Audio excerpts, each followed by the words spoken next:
오늘 갈라디아서 두 번째 시간입니다. 사도 바울의 구원 간증이라고 하는 제목, 특별히 부제로 전통에서 계시로라고 하는 제목으로 여러분들과 말씀을 나누려고 합니다. 갈라디아서는 자유케 하는 그 복음을 변증한 서신입니다. 그래서 갈라디아서에 별명이 있습니다. 두 가지가 있는데요. 자유의 대헌장이다, 자유의 마그나 카르타다 하는 그러한 별명이 있고, 또 하나는 작은 로마서다라고 하는 별명이 있습니다.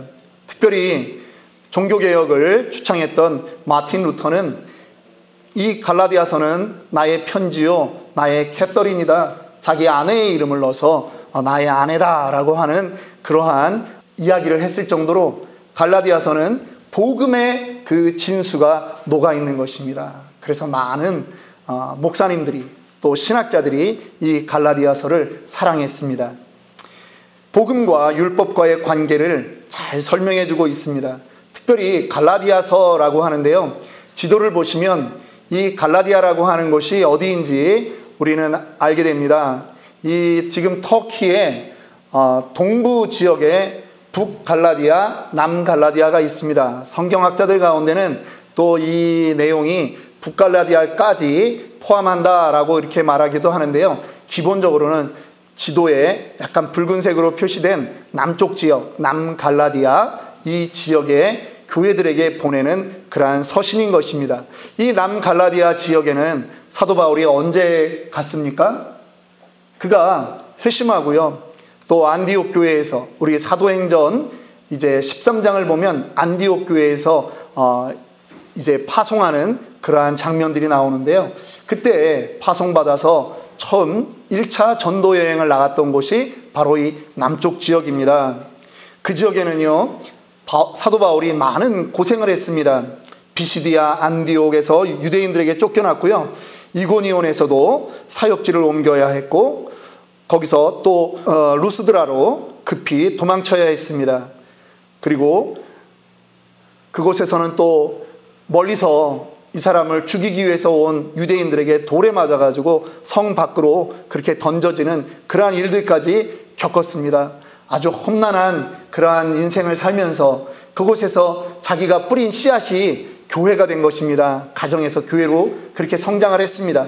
그런데 돌아와서 안디옥에 있는데 이상한 소문이 들리는 것입니다.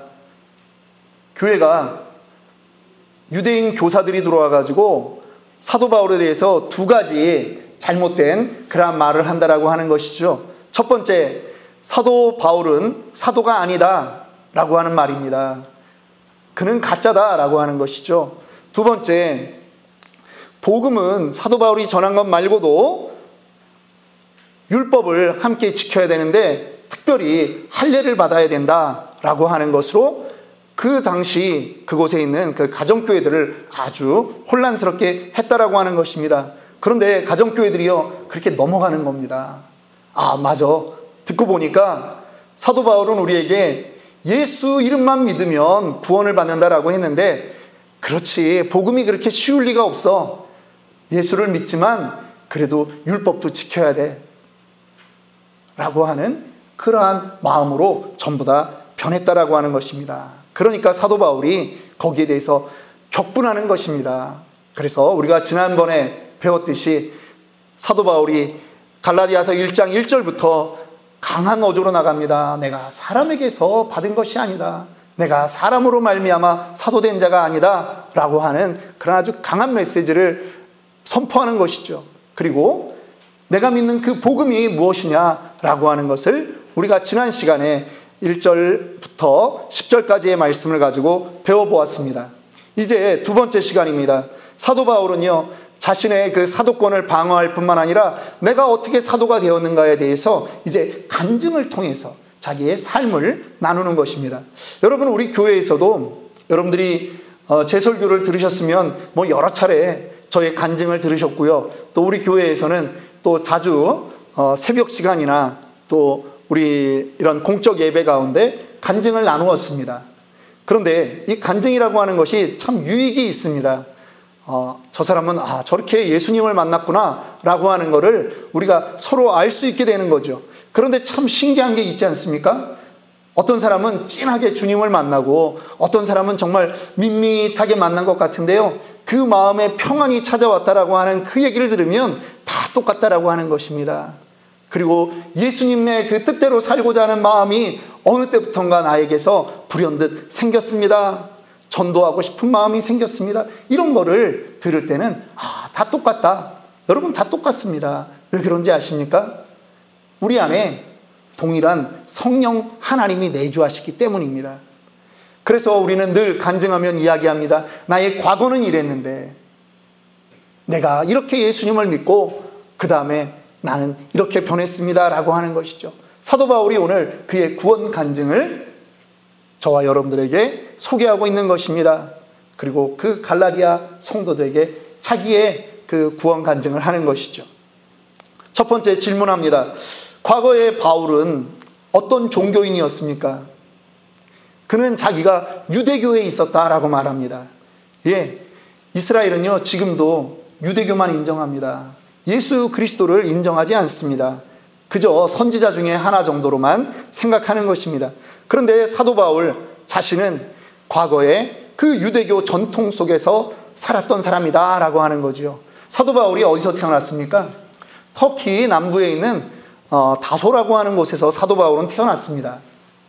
그런데요, 그 지역에 태어난 사도 바울은 어떤 존재냐면 흩어져 있는 유대인 가정이었습니다. 요즘 말로 하면 디아스포라 유대인이라고 하는 거죠. 지금 이 미국에 살고 있는 이민 와 있는 저와 여러분들은 디아스포라 코리안이 되는 거죠. 디아스포라, 흩어져 있다라고 하는 뜻입니다.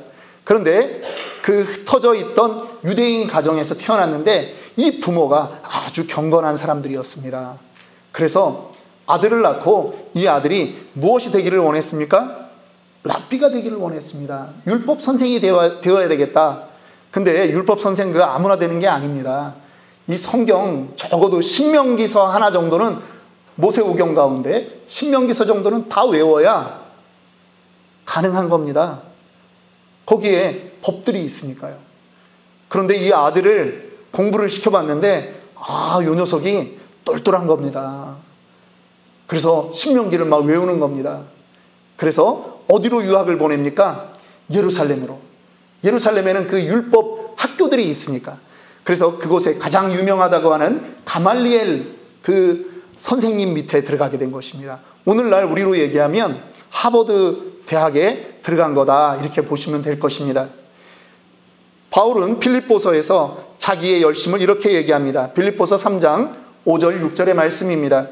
나는 8일 만에 할례를 받고 이스라엘 족속이요 베냐민 지파요 히브리인 중에 히브리인이요 율법으로는 바리새인이요 열심으로는 교회를 박해하고 율법의 의로는 흠이 없는 자라.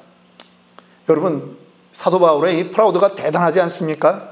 흠잡을 게 없는 집안에서 나는 어려서부터 율법을 지키며 살았다라고 하는 것입니다. 그런데 바울이 왜 교회를 박해했을까요? 자기가 배운 율법에는 이 예수의 행적은, 예수님이 하신 일, 그 다음에 예수님의 그 죽은 모습은 도저히 선지자라고 인정할 수도 없는 것입니다.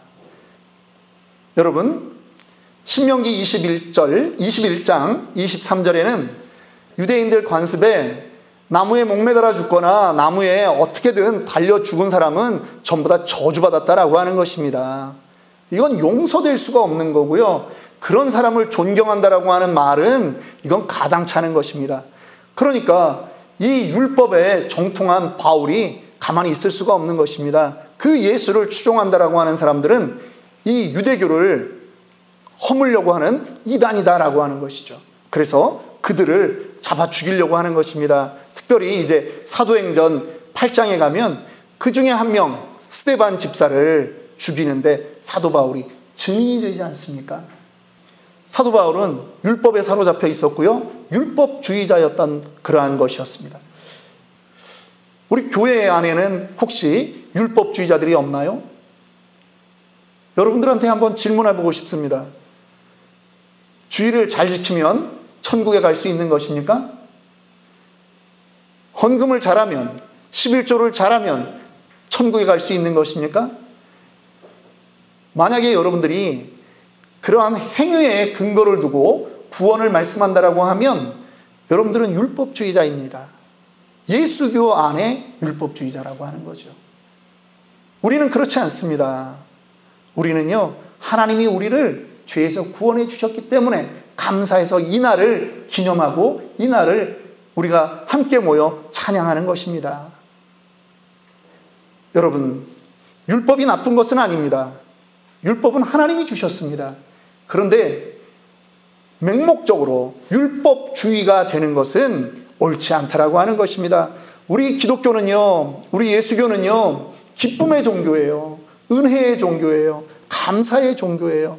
내 안에 그것이 회복되어야 된다라고 하는 것입니다. 혹시 여러분들 교회에 나오면서도 야, 주일이 왜 이렇게 빨리 돌아와? 아유, 오늘도 또 교회 가야 되나? 아차, 교회 와보니까 생각나는데 헌금을 안 했습니다. 호주머니 뒤적뒤적 해가지고 야, 이거 헌금을 또 안 할 수는 없고. 그렇다면 여러분 신앙생활에 빨간불이 들어온 거예요. 우리는요, 기쁨으로 사는 사람이고 이 날을 기념하며 사는 사람인데 그냥 이 날이 그런 날이라서 기념하는 게 아니라 하나님께 함께 모여서 찬양할 수 있으니까 우리는 이 날이 좋은 거예요. 우리는 매일매일이 거룩한 날이에요. 그런데 그 중에 한 날을 우리가 정해서 모이는 거죠. 우리의 헌금은요, 모든 것이 주님 거예요.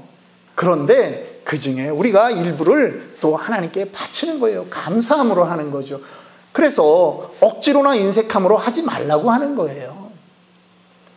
저는 여러분들에게 그러한 기쁨이 있기를 원합니다. 바울은 그러면 어떻게 주님을 만났을까요? 다른 말로 하면 어떻게 구원받았을까요? 라고 하는 것을 저는 묻고 싶은 것입니다.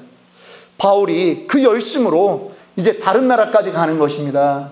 시리아의 다마스쿠스라고 하는 곳까지 가서 예수 믿는 사람들을 잡으러 가는 겁니다. 공문을 받아가지고 그들을 잡으러 가다가 사도행전 9장에 보면 길에서 호련히 강한 빛이 사도 바울에게 비추고 그가 그 빛에 눈이 멀고 그 자리에 꼬꾸라지는 것입니다. 그리고 하늘에서 음성이 들리는데 바로 그분이 예수 그리스도였다라고 하는 것이죠. 여러분, 사도 바울에게 이 일은 대단한 충격이었습니다. 아니, 내가 지금 잡아 죽이려고 했던, 그리고 나는 저 저주받은 청년이다라고 생각했던 그 예수가 아니 지금 이 시간에 나의 이름을 부른다라고 하는 것, 여러분 이거 놀라운 일 아닙니까? 아, 내가 뭔가 잘못 알고 있었구나. 그가 금식하는 것입니다. 그리고 그가 여태까지 알고 있었던 그 모든 율법에 대해서, 성경에 대해서 다시 한번 고민하는 것입니다. 그리고 깨달았습니다. 이미 경험했잖아요. 아, 예수 그리스도가 하나님이시구나. 성경에 그렇게 얘기해왔던 오실 메시아가 바로 이분이었구나. 그러면 사도 바울은 이제 자기가 그동안 알고 있었던 이 성경의 모든 것을 다시 리셋하는 거죠. 성경을 몰랐던 사람이 아닙니다. 성경을 너무나도 잘 알았고 외웠던 사람입니다. 그런데 잘못된 방향이었다라고 하는 거죠. 이제 그가 방향 전환을 하는 것입니다. 지난 시간에도 여러분들에게 질문했습니다만 오늘 다시 한번 여러분들에게 질문하고 싶습니다. 여러분들에게는 어떠한 회심의 경험이 있으십니까? 여러분들은 예수를 진짜 믿고 계십니까? 구원 받으셨습니까? 혹시 지금 이 시간에도 아, 우리 가족은 전부 다 예수를 믿으니까 나도 예수 믿습니다, 이렇게 얘기한다면 여러분, 구원 아닙니다. 그거 구원 아닙니다. 전통입니다. 구원은요, 어떤 사람은 사도 바울처럼 이렇게 강력하게 하나님과 대면함으로 인해서 내가 깨어지는 그런 사람도 있고요. 또 어떤 사람은 주변 환경이 정말 다 믿는 가정에서 태어났어요. 그러다 보니까 말씀을 계속 배웠습니다. 그러니까 어느 순간 나는 하나님과 아주 그냥 막 누구와 간증하듯이 딱 이렇게 부딪히는 그런 건 없는데, 하나님이 나의 생명의 주관자라고 하는 것에 대해서 믿음이 흔들리지가 않는 거예요. 하나님이 나를 지켜주시고 하나님이 내 모든 문제의 해결자라고 하는 것이 전혀 의심이 안 생기는 거예요. 그것도 구원받은 것입니다. 여러분, 어떠한 보통 이제 간증하러 이렇게 이제 쓰시는 분들은 저도 그렇습니다만 예수 안 믿는 가정에서 이제 자랐기 때문에 어려서부터 예수는 믿었지만 대학생 때 이렇게 주님을 만나는 그러한 일들이 있었죠. 그런데 어떤 사람은 그렇지 않을 수 있어요. 그저 말씀을 계속 듣고 성경 읽고 하는데 가랑비에 옷 젖듯이 어느 날 맞아 주님이 나를 위해 돌아가셨구나 라고 하는 게 나한테 그냥 자연스럽게 와닿는 그런 분들도 있다라고 하는 것입니다. 그런데 이러한 모습이 됐든 저런 모습이 됐든 우리에게 필요한 것은 무엇이냐? 하나님이 나의 구원자라고 하는 이 확신 하나가 필요하다라고 하는 거예요. 그래서 오늘 여러분들이 정말 집으로 가시다가 내가 오늘 죽어도 천국 갈 수 있다라고 하는 그 믿음 하나가 필요한 것입니다. 바울은요, 예수님을 믿고 났더니 자기가 이 갈라디아서를 쓰는 이 시점에 와서는 하나님이 나를 만나주신 게 어떠한 것이다? 우리 오늘 읽었던 본문 15절을 보면 이렇게 말씀합니다. 그러나 내 어머니의 태로부터 나를 택정하시고 그의 이 은혜로 나를 부르시니가. 내 어머니의 태로부터, 그러니까 내가 나기도 전에 하나님이 나를 택정하셨다, 택하시고 선택하시고 정하셨다라고 하는 거죠. 그게 믿어지는 거예요. 야, 이게 은혜였구나. 하나님이 나를 심지어는 예루살렘으로 유학을 보내셔가지고 내가 율법을 이렇게 다 알았는데도 불구하고 내가 이 시대에 예수 믿는 사람들을 붙잡으러 다녔던 것도 내가 비록 모르고 했던 일이지만 하나님이 나를 만나주려고 했던 그러한 접촉점이 되었구나, 은혜구나 라고 하는 것을 깨닫는 거죠. 여러분들에게도 이러한 고백이 있기를 주님의 이름으로 축원합니다. 어떤 분들은요, 연세가 드셔서 예수를 믿습니다. 그런데 그분들이 하는 고백들이 이런 게 있습니다. 내가 옛날에 그렇게 예수를 안 믿으려고 친구가 교회 가자고 해도 내가 안 갔는데, 아니 그 친구가 잠잠했더니만 미국에 이민 와가지고는 또 다른 사람이 나에게 예수 믿자고 그렇게 하고 너무 갈 곳이 없어서 교회를 갔는데 재밌어서 하루 가고 이틀 가다가 어느 날 내가 글쎄 예수님을 만난 것 아닙니까? 이렇게 하는 고백하시는 분도 제가 만나본 적이 있습니다. 무시했었는데 나에게 계속 하나님은 노크하셨다라고 하는 거죠. 이 사람을 붙여주셔서 전도하고 저 사람을 붙여주셔서 전도하고, 하나님은 쉬지 않으셨구나. 그러니까 하나님이 나를 어머니 태에서 나오기 전에 나를 이미 택하시고 정하셨구나. 이렇게 고백이 되는 거죠. 하나님은요, 우리의 구원을 위해서는 쉬지 않으세요. 하다못해 정말 예전에는 악했던 이 바울을 구원하기 위해서도 하나님은 쉬지 않으셨다라고 하는 것입니다. 그래서 그가 말하는 것입니다. 야, 내가 사도된 것은 그래서 예수 그리스도의 계시로 말미암은 거다. 12절에 말합니다. 내가 사람에게서 받은 것도 아니요 배운 것도 아니요 오직 예수 그리스도의 계시로 말미암은 것이다 라고 말하는 거죠. 여기서의 계시라고 하는 말은요, 사실은 예수님이 나에게 보여주셔서 내가 믿게 된 것이다 라고 하는 뜻이에요. 그런데 우리가 여기서 이제 계시라고 하는 말이 나왔으니까 두 가지의 계시를 좀 살펴보려고 합니다. 우리가 구원받는 거에는 두 가지의 계시가 있어요. 그거를 우리는 첫 번째는 일반 계시다라고 말합니다. 두 번째는 특별 계시다라고 그렇게 말합니다. 일반 계시라고 하는 것은요, 로마서 1장 20절에 이렇게 말씀하고 있습니다. 우리 한 목소리로 한번 읽어볼까요? 창세로부터 그의 보이지 아니하는 것들 곧 그의 영원하신 능력과 신성이 그 만드신 만물에 분명히 보여 알게 되나니 그러므로 저희가 핑계치 못할지니라. 이게 무슨 말씀이냐 하면 하나님의 능력과 하나님의 신성이 이 창조된 세상 만물에 다 나와 있다라고 하는 거예요. 그러니까 그거를 유심히 보면 부정할 수 없다라고 하는 것이죠. 여러분, 오늘도 태양이 떴습니다. 지구가요, 자전해요. 24시간 만에 지구가 공전을 합니다.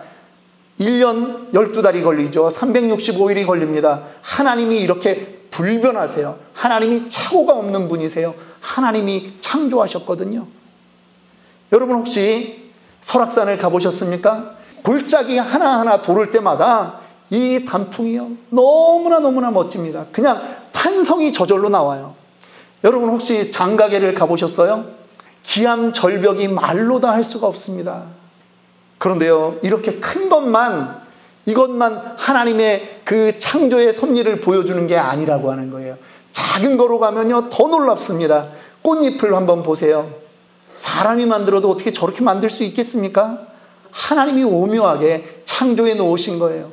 하나님이 창조한 그 모든 만물에 하나님의 그 모습이 있다라고 하는 것이죠. 그런데 사람들이 하나님을 찾지 않고 무엇을 찾습니까? 로마서 1장 21절부터 23절에는 이어서 계속 말씀합니다. 하나님을 알되 하나님을 영화롭게도 아니하며 감사하지도 아니하고 오히려 그 생각이 허망하여지며 미련한 마음이 어두워졌나니 스스로 지혜 있다 하나 어리석게 되어, 여기서부터 중요합니다. 썩어지지 아니하는 하나님의 영광을 썩어질 사람과 새와 짐승과 기어다니는 동물 모양의 우상으로 바꾸었다라고 성경은 말하는 것입니다. 이 자연 삼라만상에는 여호와 하나님이라고 하는 단어가 안 쓰여져 있으니까 사람들이요, 사람의 형상, 새와 짐승과 버러지의 형상으로 바꾸어 버린 겁니다. 이게 일반 계시였거든요. 그러면 이제 새로운 하나님이 주신 특별 계시는 무엇이냐? 하나님의 이름이 기록되어 있다라고 하는 것입니다. 바로 성경을 말하는 것입니다. 성경은 신이신 그 하나님께서 자신에 대해서 이 성경에 사람의 언어로, 그 자연에 그렇게 풀어놔도 못 알아먹으니까 사람의 언어로 하나님께서 그렇게 써주신 것입니다. 그래서 여러분, 이 성경은 그저 사람이 쓴 게 아니라는 거예요. 디모데후서 3장 16절은 이렇게 말씀합니다. 모든 성경은 하나님의 감동으로 된 것으로 교훈과 책망과 바르게 함과 의로 교육하기에 유익하다라고 분명히 말씀하고 있습니다. 히브리서에는 또 어떤 말씀이 있습니까? 하나님의 말씀은 살았고 운동력이 있어 좌우의 날선 어떤 검보다 예리하여 우리의 혼과 영과 관절과 및 골수까지 찔러 쪼개기까지 한다라고 성경은 말하고 있는 거예요. 성경 말씀이 살아있다라고 하는 것입니다. 성경 말씀을 여러분 다 읽었다라고 모두가 이해가 되는 게 아닙니다. 성경은요, 하나님의 계시로 이루어진 말씀입니다. 그래서 어떤 사람은요, 똑같은 성경을 읽고도 이게 도대체 말이나 되냐라고 성경을 집어던지는 사람도 있습니다. 그런데 아니라는 거죠. 은혜가 부어지면 성경 말씀이 이해가 되고 믿어지는 겁니다. 그런 은혜가 여러분들에게 있기를 원합니다. 저는 그런 측면에서 한 분을 여러분들에게 소개하고자 합니다. 이어령 교수라고 하는 분의 이름을 여러분들은 아실 겁니다. 지금 화면에 나오고 있는데요. 이어령 교수님은 자타가 공인하는 우리나라 대한민국의 가장 큰 지성인이다, 가장 유명한 지성인이다라고 말합니다. 이분이요, 기독교에 대해서 얼마나 냉소적이었는지 모릅니다. 서울대 국문과 출신이고요, 노태우 대통령 때 처음으로 문화부 장관을 역임했습니다. 그런데 이분이 성경을 안 읽었겠습니까? 동서양의 문학과 사상을 넘나드는 분입니다. 성경 읽었습니다. 아, 좋은 책이다. 고전이다. 이분은 그렇게 생각했다라고 하는 것이죠. 그런데 이분의 따님이 이민아 목사라고 예전에 미국에서 연방 검사 출신입니다. 그런데 이분이 은혜를 받고 목사가 되었습니다. 그런데 암으로 투병하게 되었습니다. 근데 죽어가는 그 딸이 아버지에게 얘기하는 거예요. 아버지, 예수 믿어야 됩니다. 예수 믿어야 됩니다. 이분이 그때 인생의 본질적인 질문을 하게 되었다라고 하는 것입니다. 육신의 아버지인 나는 이 딸의 이 고통을 해결해 줄 수 없는데 지금 내가 낳은 이 딸이 아버지라고 부르는 그분은 도대체 누구냐라고 하는 것이죠. 그래서 이분이 내가 예전에 읽었던 그 고전 중에 고전으로만 알았던 성경이 정말 하나님의 말씀인가 다시 읽었다라고 하는 것 아닙니까? 그러면서 은혜를 받았어요. 그래서 다음 화면 넘겨주시면요, 이분이 두란노 온누리 교회가 일본에서 그 집회할 때 이분이 거기서 세례를 받는 것입니다. 그 기고만장했던 지식으로는 아무에게도 양보할 수 없다라고 했던 그 서울대 석좌 교수였던 이분이 목사님 앞에 무릎을 꿇고 내가 믿겠습니다라고 하는 것입니다. 그리고 이분이 썼던 책이 있습니다. 지성에서 영성으로라고 하는 책입니다. 여러분, 성경을 읽으세요. 성경을 읽으실 때 여러분 먼저 기도하십시오. 하나님, 나에게 이 비밀을 깨닫게 눈을 열어주세요. 하나님, 깨닫고 싶습니다. 믿음을 주옵소서. 그러고 여러분들이 성경을 읽으면 하나님께서 여러분들에게 믿음을 허락해 주실 줄 믿습니다. 오늘 그 바울이 예수를 경험하고 자기 인생에 변화가 왔습니다. 그랬더니 무엇을 합니까? 나가서 전도하는 거예요. 바울이 다시 성경을 배워야 될 일이 없잖아요. 바울은 이미 그 당시에 성경은 구약밖에 없잖아요. 근데 자기는 구약에 정통한 사람이고 율법에 정통한 사람이에요. 거기에서 메시아에 대한 부분이 예수로 바뀌면 되는 거예요. 그랬더니 바울이 바로 나가서 그 다메섹의 회당에서 전도하는 것입니다. 사도행전 9장 20절 말씀을 보면 20절, 즉시로 각 회당에서 예수가 하나님의 아들이심을 전파하니.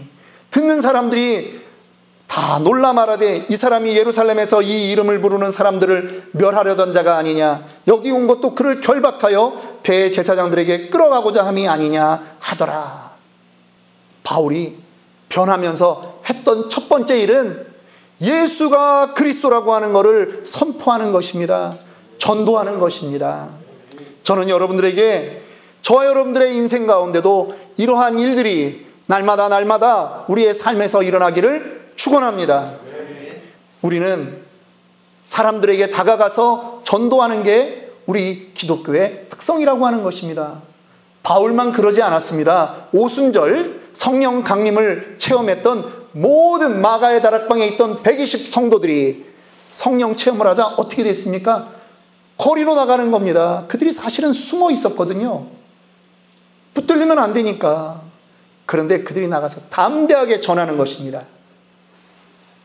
사마리아 여인, 어제도 사마리아 전도법에 대한 것을 설교했습니다만, 사마리아 여인, 너무나 부끄러운 자기의 인생이 있었습니다. 남편이 5번이나 바뀌었어요. 지금 있는 사람도 자기 남편이 아니래요. 그런데 그 자기의 핸디캡이 있는데 예수님을 만나고 났더니 이 여인이 마을로 뛰어들어가는 겁니다. 자기가 물 들어왔는데 그 양동이를 내버려 두고 마을로 들어가서 와 보라 하고 외치는 것입니다. 여러분, 바울은 왜 그랬고 사마리아 여인은 왜 그러고 우리는 왜 그럴까요?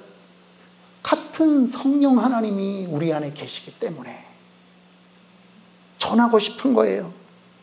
여러분, 구원은요 이렇게 하나님의 계시로 우리가 받는 것입니다. 말씀을 통해서 받는 것입니다. 그 나를 위해 죽으신 성경 말씀을 요약하자면 예수께서 우리의 죄를 대신하여 십자가에 죽으시고 사흘 만에 부활하셨다라고 하는 것이 복음이라고 하는 거예요. 그것을 우리는 믿고 우리는 날마다 사는 것입니다. 그냥 어떤 전통, 그거를 우리는 따라가는 사람이 아닙니다. 우리에게 보여주신 그 주님의 말씀을 가지고 사는 사람들입니다. 오늘 이 바울의 구원 간증을 통해서 우리 안에 혹시 아직 굳은 살과 같이 그렇게 전통으로 남아있는 것이 있다면 여러분 버리시고요. 예수의 은혜를 다시 회복하고 감사를 회복하는 저와 여러분들이 되기를 주님의 이름으로 축원합니다. 기도하겠습니다.